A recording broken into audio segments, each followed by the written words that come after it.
similar energy. Ixion shouts for her to run, warning her that Gavestine is behind her, and as she turns around, she sees the three-eyed monster. Ixion tells her not to gaze into its eyes and run, but she feels that if her assumption is correct, the monster sees her as its kin. So she stands in front of Ixion, protecting him with her body, and looks directly at the creature.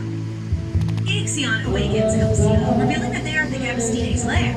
He then elaborates that the Gavestine employs dark magic to transport anyone who meets its gaze. Just before the Gavestine attacked her, Ixion approached her and gazed into its eyes, making her feel guilty, and she hesitantly reveals for some reason the monster doesn't attack her. However, it surprises her when he says that he knows, leading her to think that he understands she resembles those monsters. But no, he simply guesses that it's because she carries Artese's royal blood, which contains dark magic.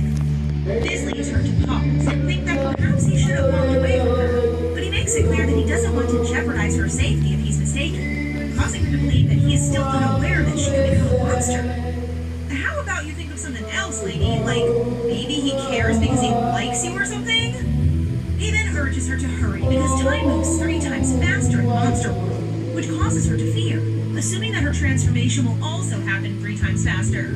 So she asks if he's been harmed in any manner since she needs to use sacred magic, leaving him with no choice. He then starts unbuttoning his shirt in front of her, displaying his, well-shaped physique as she flushes and looks at him in shock. This guy is obviously trying to gain points. If she won't, then I will. The next morning, Neil expresses his concern to his mother about Elsia and the prince's disappearance throughout the night. To his surprise, his mother is pleased, thinking they're having a wonderful time together, and suggesting that he should not get involved. Niel, feeling confused, prompts his mother to clarify that the prince and Elsia share mutual feelings. She then reveals that the prince has even proposed marriage to Elsia, a revelation that shocks Niel, given that Elsia had never mentioned it to him despite their friendship. Back in the den, Elsia is surprised when Ixion removes his shirt, revealing his scars and making her wonder why he continues to hunt monsters.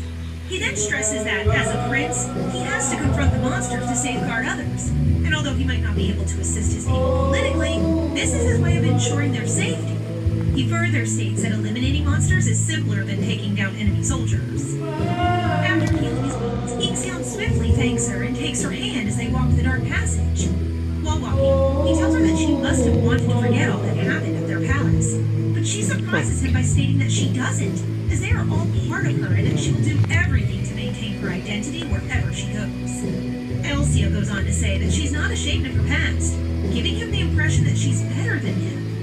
Ixion then shares that he grew up never seeing his commoner mother, and because of this, he doesn't have any allies. Therefore, his only means of proving himself is through his sword, despite his distaste for war and regrets many of his actions. Observing his reaction, she quickly informs him that he need not feel ashamed because he has always been kind to her. This causes him to pause, revealing that it's the first time someone has ever said those words to him. Not an ideal date, but this will do. Back to Neo, he goes to Aiden, but like his mother, the Princess Aid is unconcerned and believes it is purely romance. I know our pair is in danger, but it's funny how everyone else believes they're getting along swimmingly while Niel is freaking out. This is making Niel worry even more as he recalls Haim's premonitions. And so that day, they begin their search for the prince and Elsia, only to discover monsters' bodies and Prince Ixion's blood-stained sword on the shore of a secluded lake. As the knights investigate the scene, Aiden is in disbelief that the prince and Elsia, whom he thought were going all lovey-dovey, are actually in danger and have gone missing. Speaking of the two, as they continue to stroll within the lair, Elsia wonders if the people of East Haim believes in shamans, also known as those who can see the future like Haim. So she asks the prince. However, it appears that Ixion does not believe in it because, from what he understands, the gods of their land vanished a long time ago. This is very contradictory because, even though it has grown weak, there are still people who can use sacred magic, proving that gods still exist. But Elsia has no energy to argue with a non-believer, so she simply apologizes and says that these are stories she heard in her birthland, Artese. They quickly reach the end of the lair and notice a shimmering light, which can only imply that it is a doorway to the outside world. But before they can get there, the ugly monster Gavestine reappears and is ready to attack. Ixion quickly grabs Elsia's hand as they sprint to the light. But oh my goodness, my girl is in heels, making it difficult for her to run.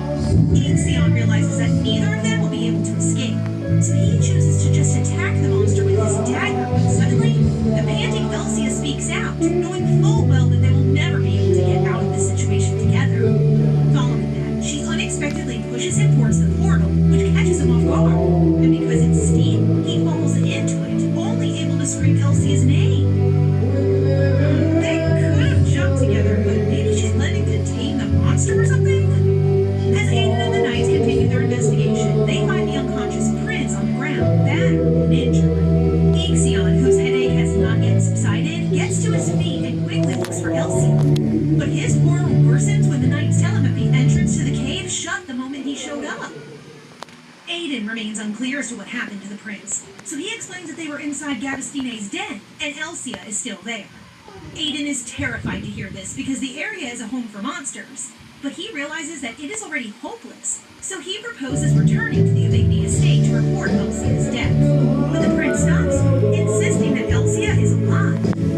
Ixion appears desperate and swears to find Elsia, clinging to the hope that monsters will not attack her because the royal line of Artise uses dark magic.